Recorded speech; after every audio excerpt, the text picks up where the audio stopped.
सभी दोस्तों को मेरा प्यार भरा नमस्कार। दोस्तों, पिछले मोटिवेशनल सेशन में हमने आपको एक बहुत ही मोटिवेटिंग स्टोरी बताई थी और दोस्तों इसी प्रकार से आज मैं फिर एक बहुत ही बढ़िया मोटिवेशनल स्टोरी लेकर आपके सामने दोस्तों मौजूद हुआ हूँ। आशा करता हूँ आपको यह मोटिवेशनल स्टोरी बढ़िया लगेगी। तो चलिए दोस्तों, आज की यह मोटिवेशनल स्टोरी शुरू करते हैं। एक बार की बात है दोस्तों, ठाकुर जी का एक बहुत प्यारा भक्त अक्सर एक इमली के पेड़ के नीचे हमेशा तपस्या करता रहता। वो ठाकुर जी का भक्त हमेशा इमली के पेड़ के नीचे बैठकर तपस्या करता रहता। एक बार वहाँ से नारद जी गुजरते हैं और उन नारद जी ने उस भक्त से कहा कि तुम यहाँ पर कितने दिनों से तपस्या कर रहे हो।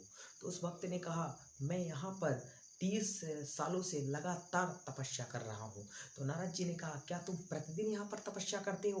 तो उस भक्त ने कहा, हाँ, मैं प्रतिदिन यहाँ तपस्या करता हूँ और मैं लगभग 30 वर्षों से यहाँ पर तपस्या कर रहा हूँ।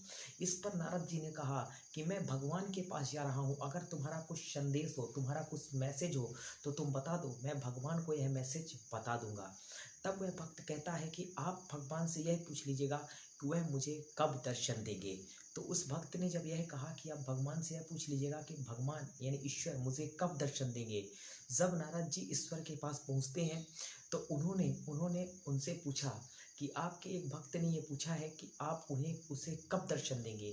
तब नारद जी ने तब भगवान कहते हैं कि मैं उसे जितने इमली के पेड़ में पत्ते हैं, जितने पत्ते हैं इमली के पेड़ में, उतने वर्षों बाद मैं उस भक्त को दर्शन दूंगा। तो दोस्तों, इस तरह से जब नारद जी वापस लौट कर आते हैं उस भक्त के पास, तो वो भक्त जो होता है, वो भक्त पूछता है कि क्या कहा भगवान ने।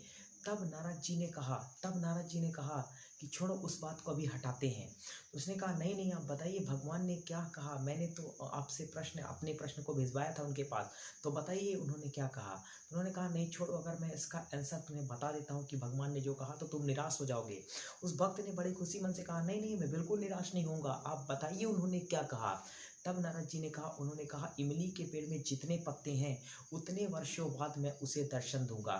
तब भक्त यह बात सुनकर वह खुशी से और झूमने लगता है, खुशी से और नाचने लगता है और इतना खुश हो जाता है कि भगवान मुझे दर्शन देंगे, और वह अपनी तपस्या में लीन हो जाता है और कुछ ही पल में भगवान उसके सामने प्रकट हो जाते हैं।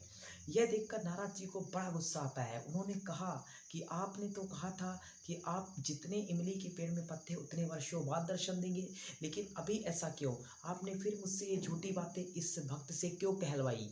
तब बेसिकली भगवान बोलते हैं कि जिस गति से ये मेरा भक्त मेरी तपस्या कर रहा था, उस हिसाब से तो मैं इसे 30 वर्ष बाद ही दर्शन देता, लेकिन इसने अपने काम में, इसने भक्ति में ये सुनने के बाद भी कि मैं इसे इमली के पेड़ में जितने पत्ते हैं उतने वर्षों बाद दर्शन दूंगा, इसके बाद भी इसने अपने जिस लगन से इसने दोबारा काम को स्टार्ट किया, दोबारा से शुरू किया, तो इस लगन को देखते हुए मुझे अभी यहाँ पर आना पड़ा।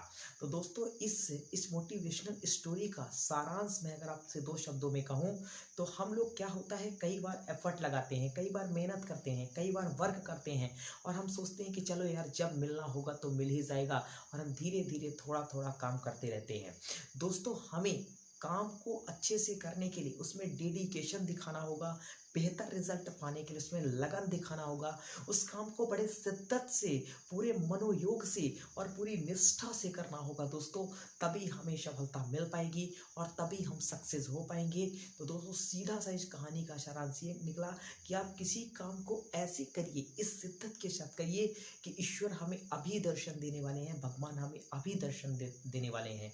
दोस्तों, बस सीधा इस कहानी का एक लाइन में सारांश ये है कि जो भी आप सक्सेस हार्ड वर्क करिए, हार्ड वर्क के साथ साथ आप अपने काम में पैशनेट बनिए, अपने काम को लेकर लगन दिखाइए, निष्ठा दिखाइए, प्रतिष्ठा दिखाइए, मेहनत कीजिए, पूरे मनोयोग से वह काम कीजिए। दोस्तों, डेफिनेटली आपको सफलता मिलेगी, निश्चित आपको सफलता मिलेगी। दोस्तों, आशा करता हूँ ये मोटिवेशनल स्टोरी आपको बहुत बढ़िया लगी होगी।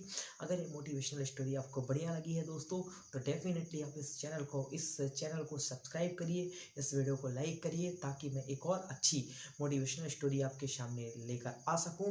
और इस वीडियो को दोस्तों मैक्सिमम लोगों तक शेयर करिएगा। नमस्कार, एक ओमकार।